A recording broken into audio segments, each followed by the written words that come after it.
Good afternoon and welcome to RGCA TV 17's new program, which will feature subjects in agriculture. Today, I guess my co-host, Kim Roush, right to this side here, program assistant supporting business development network, the business development network at Ohio State University's South Centers. And Dwayne Rigsby, who's systems specialist and support South Centers and Endeavor Center with technology and communication infrastructure.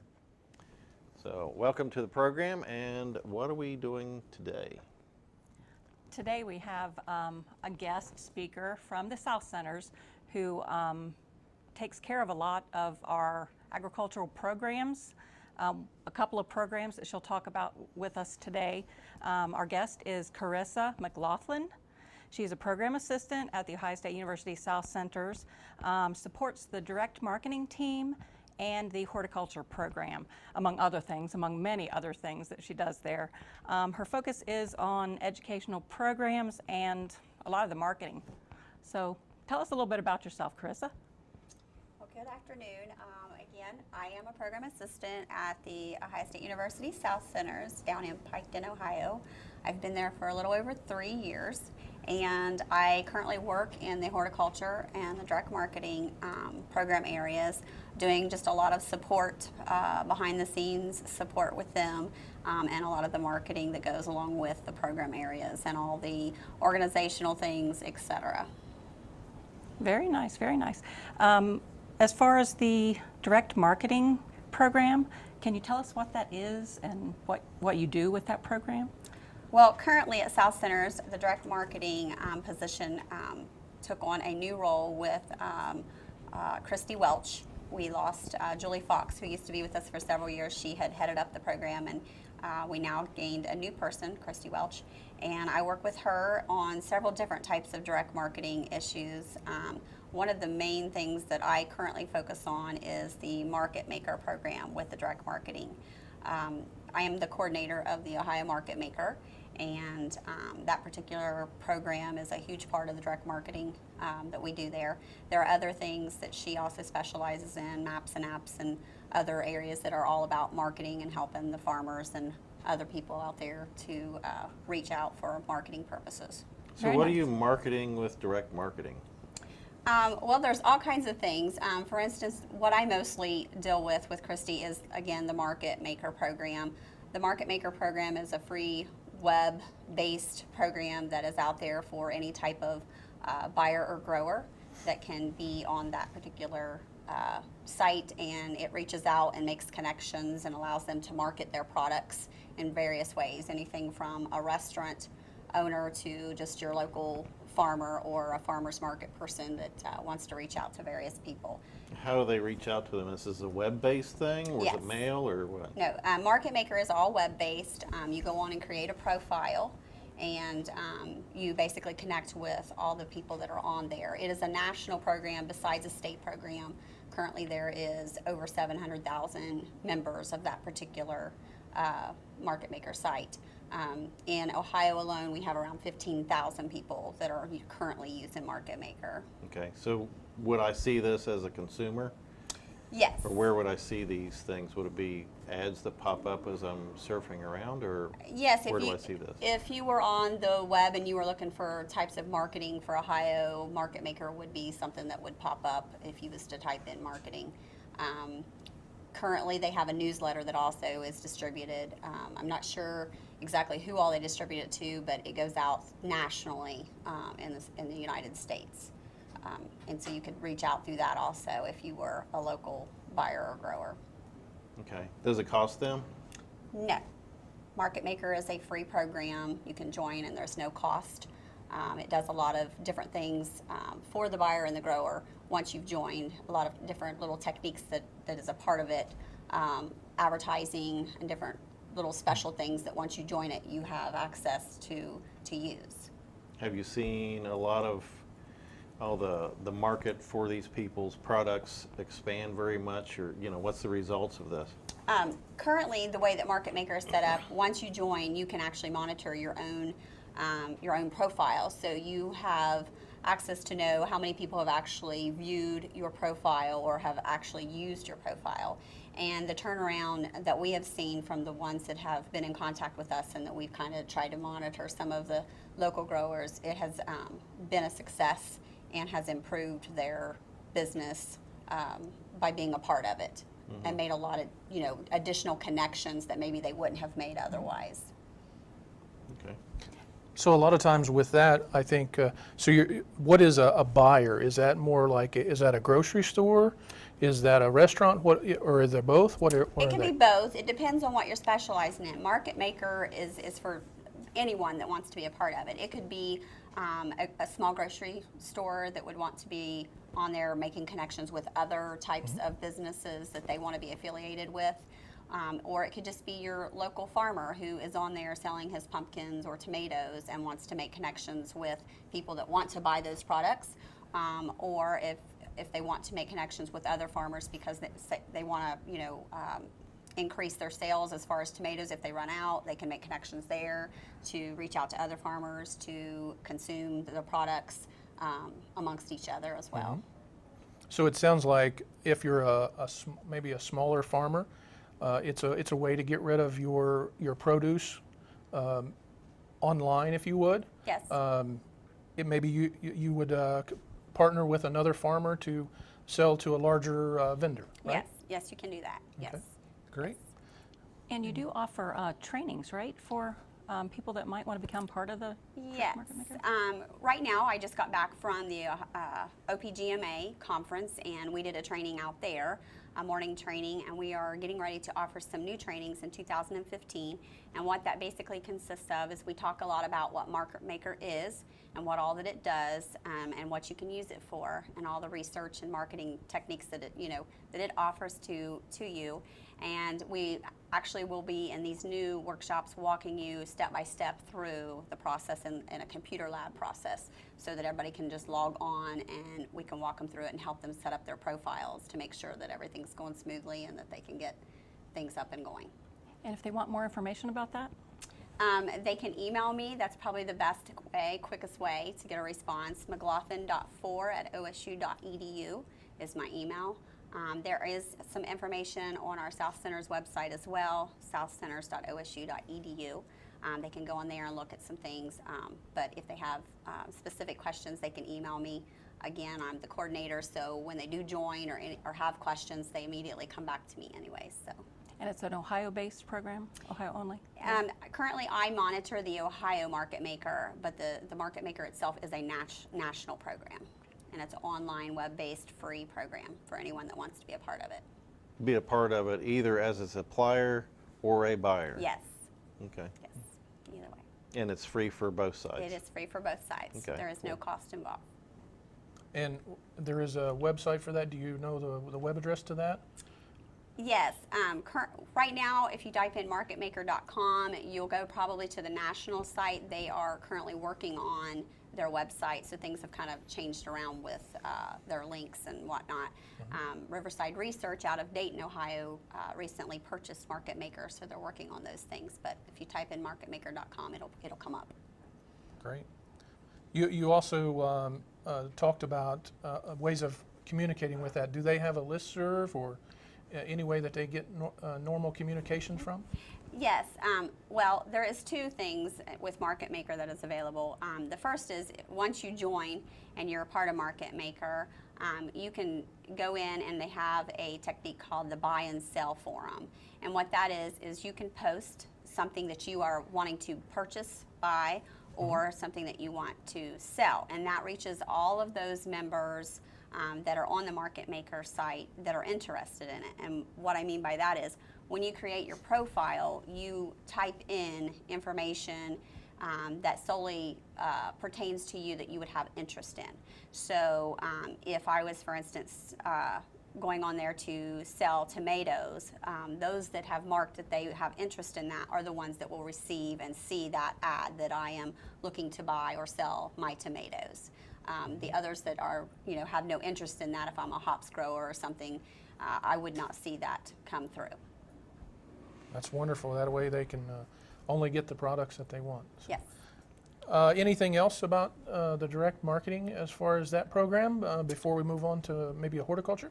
Yeah, one of the big things that we did this past year and are getting ready to start up again as of tomorrow is our direct marketing webinar series. Those are free webinars. We have one that will start tomorrow for this new year called Legal Aspects of Direct Marketing. Peggy Hall from Ohio State University will be the speaker of that one. Those webinars are once a month, and those are free also. Free information for anyone that wants to join. Those are a Carmen Connect webinar, and we send those emails out through our listservs so that people can have that information to share and be a part of that if they choose to. And that's also, you said, free service as well? It is a free service once a month, the third Thursday of every month, other than this month for this year, but yes. And how would they get on this list to find these webinars? If they want to be a part of the webinars and they want to join one of our listservs, they can email me, again, at mclaughlin.4@osu.edu, and I can put them on one of our listservs so that they can see that come through. We send out reminders every month, and then I'm about to send out the new flyer that has all 12 webinars on it as well. Great. Anything else, or we'll move on to horticulture? You also support the horticulture program, which consists of, actually we have 2 horticulture programmers. And if you want to talk about that just a little bit, who they are? Okay. Well, yes, currently at South Centers we have 2 horticulture specialists. We have Brad Bergerford and Gary Gow, and I support both of those people. Brad has a lot of different things that he specializes in, and currently his biggest thing and hot thing is hops. Haven't heard about hops, I'm surprised, because it's the biggest, hottest thing right now. And he does other things besides hops there at South Centers. He assists in research with the tomatoes that we grow there, in the research, pumpkins and strawberries, and a few other things that we do. But those are some of the bigger things with Brad Bergerford. Homer Simpson would be interested in hops, wouldn't he? Oh my gosh, yes, absolutely. Beer. Beer, yeah, exactly. And as far as Gary Gow goes, he does a lot of other products besides what Brad does. He has blueberries, blackberries, raspberries, and wine grapes that we do down at South Centers. So they do join in a few things, but most of their things are separately. And each one of those different areas, they probably have their own conferences or meetings and things like that. How do you market all of these? Is it all just phone, or how do you work this? Okay. So I am their support, and I do a lot of their marketing for them for their different types of workshops, webinars, Carmen Connects, conferences, whatever it is that they may be doing. We have a lot of outreach things that I am currently managing, and one of those would be our Facebook pages. Right now we have the OSU Horticulture Facebook page, we have the Hops Facebook page, and we have the South Centers Facebook page, and a few others, but those are some of the ones that we use the most, and the direct marketing Facebook page. So that's one way. We send out information through that. And then we have our listservs. Those are a very, very important part of our marketing. I manage several, but just to mention the ones for this particular area, we have the horticulture listserv, we have the hops listserv, we have the wine grape listserv, we have the direct marketing listserv, and we have the VegNet listserv. And I manage all of those. And what a listserv is, if you don't know, those are group emails that we send out to, the emails of people that have been or attended previous programs that we have collected, and those are a mass email that goes out to all the people that are part of that listserv. So those are a huge marketing. We do some other things, but our listservs are a huge part of marketing when we are trying to reach the public. How often does those go out? Are they a daily thing, weekly thing? The listservs are used for various things. Not just do we promote workshops and conferences and webinars through them, but we also send reminders about things. And then importantly, we also do some research findings through there. If there is currently some big issue going on with a particular plant that has been in the news that people want to know about, that our farmers are very concerned with. And we've had a lot of calls or emails, and sometimes Brad Bergerford or Gary Gow will write up an email and we'll send that out to our listserv, because a lot of the people that are on our listservs are farmers and growers and people that are interested in what we specialize in, so we want to make sure that that important information gets out to everybody. So with the hops, just interested in that. Yeah. You say it's hot. Is it, are there more producers, or are there more people wanting them, or, you know, Well, is demand meeting the supply, or what? the reason it is currently hot right now is because hops has not been a big thing here in Ohio for many years. I don't know the statistics off the top of my head on how many years it's been since we've had a lot of growers and buyers in this area, but it's been, I would say, over 20 years. And so right now, with all the new research that's going on with hops, that has sparked an interest. And so now we have a lot of people that are wanting to try and grow hops, and now breweries that are now wanting new growers here so that they can purchase a locally grown crop versus having to go out to Michigan or out of the state, or even sometimes out of the United States to purchase that crop. Is it, I don't know if high yield or what you would call it, you know, do you make a lot of money growing hops, or is it a low profit thing? I can tell you that we get that question a lot, and what Mr. Bergerford has told a lot of our growers is expect to put out financially a great deal to start, and then you will not see your great profit for about 3 years. On your third year is when you start to see it. Once you start to see it, yes, it is a significant profit, but you have to be willing to put that up front in the first year or two. Just the way it's grown with the telephone poles and the wires Right. and creating that part. Do the plants have to, well, are they like grape plants that have to mature, or you plant new crops every year? I believe we, here at South Centers, we have planted new ones every year, and we have kept the ones that were there the previous years as well. It really, with us, it depends on what research we're doing. With the grower, I wouldn't want to say, because I don't grow hops, Right. but with the research that we've done at South Centers, we have kept our previous year crop, plus we've planted new, because we do different varieties of hops. Yeah, surprising. I don't know, I hang out with a guy that brews beer, and the different, all the smells and the tastes and different things that the different varieties have. It is surprising. It is, with various varieties, and some are just coming out. You know, that might be variety 1, 2, 3. We may already have it in the field, and you get that chance of seeing that when you come to the field night or anything like that. Does anybody else use hops other than the beer brewing industry? I currently don't know of anything that's big as far as using it Right. in a big way. That would be the biggest thing. I think the biggest thing like that is these small micro Right. breweries popping up, and that's what they want to produce, is that a true locally produced beer or beverage like that. So. If people are interested, which they are, one of the hot things that's happening right now with hops at South Centers is our first Friday of the month tour. That is the first Friday of every month, and you can email me at mclaughlin.4.osu.edu to get registered for that. And what that is, it's about a 2-hour tour. You get to go out in our field with Mr. Bergerford, the OSU specialist in hops, and they do a tour and provide educational materials and some other things, answer a lot of questions that people have, especially it's a great way to know whether or not you really want to do this. And like I said, it starts around 10 o'clock and it goes usually till around 12 noon.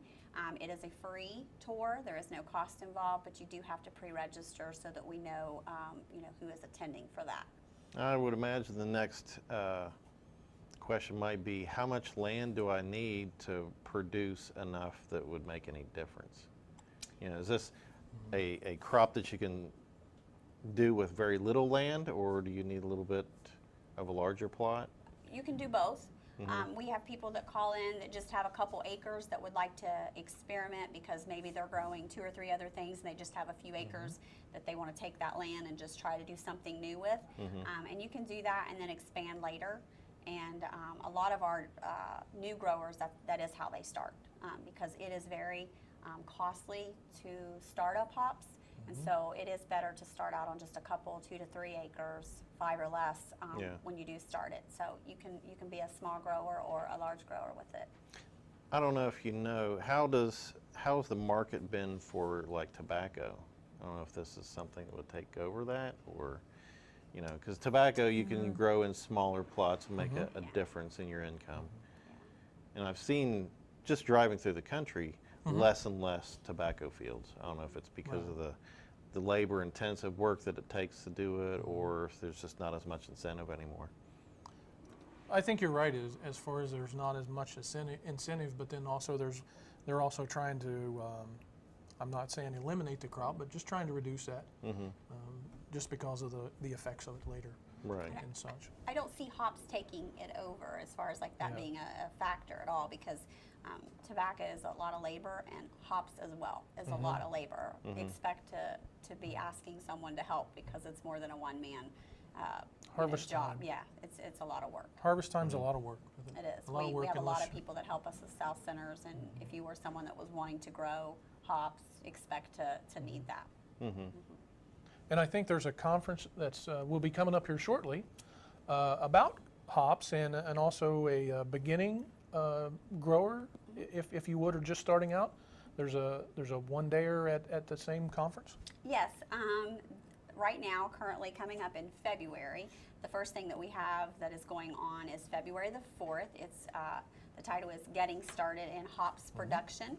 And that particular workshop is for beginning growers, someone that has either just started or is interested in starting to grow hops. That workshop is a 6 to 9 workshop. It is going to be held in Worcester at the Convention Center there in Worcester, Ohio State University. And that is open to anyone that wants to attend. That is on our website. You can go to southcenters.osu.edu, and all the information on the Getting Started in Hops Production workshop is on there. I'm sorry. That's coming to a close though for registration, right? So It if is. somebody wants to attend, they need to start Yes. that right away, right? The last week of this month, it will close, and you will not be able to register after that. So if you're wanting to attend it, you do need to get registered right away so that you don't miss it. That particular workshop is a $50 registration fee. It includes several things, along with a booklet on getting started in growing hops, of educational information, fact sheets, etc. That will be a part of that particular workshop. Now, And then the rest of it, the conference. The conference is following right after that. This is our second year to do this conference. Last year we did it on a one-day basis, and we had an overwhelming response. We had almost 400 people that attended last year with a waiting list because we just did not have the room to accommodate for more. This year we have turned that into a 2-day conference, and we are partnering with the Ohio Craft Brewers Association with this conference. So it will be a dual session 2-day conference that will be taking place. That is going to be held on February the 5th and the 6th. And those are all day, both days, Thursday and Friday, all day. And like I said, it's dual sessions. The craft brewers will be having a session along with us at the same time. You can pick and choose which session you want to attend. The time frames are the same so that you can go back and forth if you like. And then something unique that we're doing this year as well that we've added to that is we are having a banquet on Thursday night with some keynote speakers there at that banquet.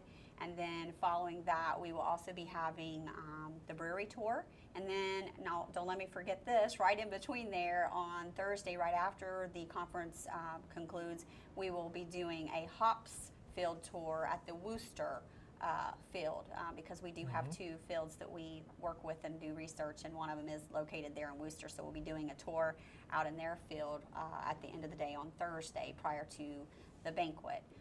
As far as what to expect when you come and who's going to be there and what you're going to see, another thing we've added this year is a trade show. We have over 30 vendors that will be a part of this trade show. Some are craft brewers, and some are just there with materials that it takes to manage and grow hops. So that's a unique feature that we're also going to be included. And then as far as speakers go, and for the hops program, you're going to have educational speakers from Ohio State University, a couple other university speakers, and then we also have just local growers that will be a part of this, and then some marketing techniques that we'll be speaking on, and some other types of things for funding on how to be able to actually get the funding to be able to grow this crop. So there's a lot going on with this conference, and you can go to our website again at southcenters.osu.edu. All of that is on there, the flyer, the agendas, everything that you could possibly want to know about, all that's on our website. What's Great. the next most exciting crop that you're subject that you have going in South Centers besides that? The next exciting crop, well, in the horticulture program, I would say the things that we get calls about the most would probably be. It depends on really the season, to be honest. In the fall we get lots of calls for our pumpkins. We do a lot of research on pumpkins, and then we also do a lot on strawberries. We get a lot of call for, because there is a lot of growers in this area of strawberries, so we get a lot of calls for that as well. And we do workshops on both of those, field nights on both of them, strawberry plastic culture workshop that we do, and then a pumpkin field night that we do that is always a big hit. What are you looking for in a pumpkin? Is this pumpkins that you would make pies out of, or is this something you send to Circleville to get the largest pumpkin possible? Most of the people that come out to any of our workshops are local farmers that really just want to come out and hear about the research to better help themselves with their crop as far as pest management, insect and disease, those types of things really is what they're coming out to find out about. And most of them currently that I know of, that I have spoke with, that attend, most of them sell their crop, and it's a variety. It's not any one thing. It depends on who the grower is and how much they grow of that product. Okay. What about, there was another crop you talked about there is wine grapes. I know we have a small planting there, but yet do we have any conferences or information about that? Do they produce that a lot there? We do some research with the wine grapes there at South Centers. Gary Gow is the one that is over that. We usually have a workshop every year on his wine grapes that you can come out and be a part of.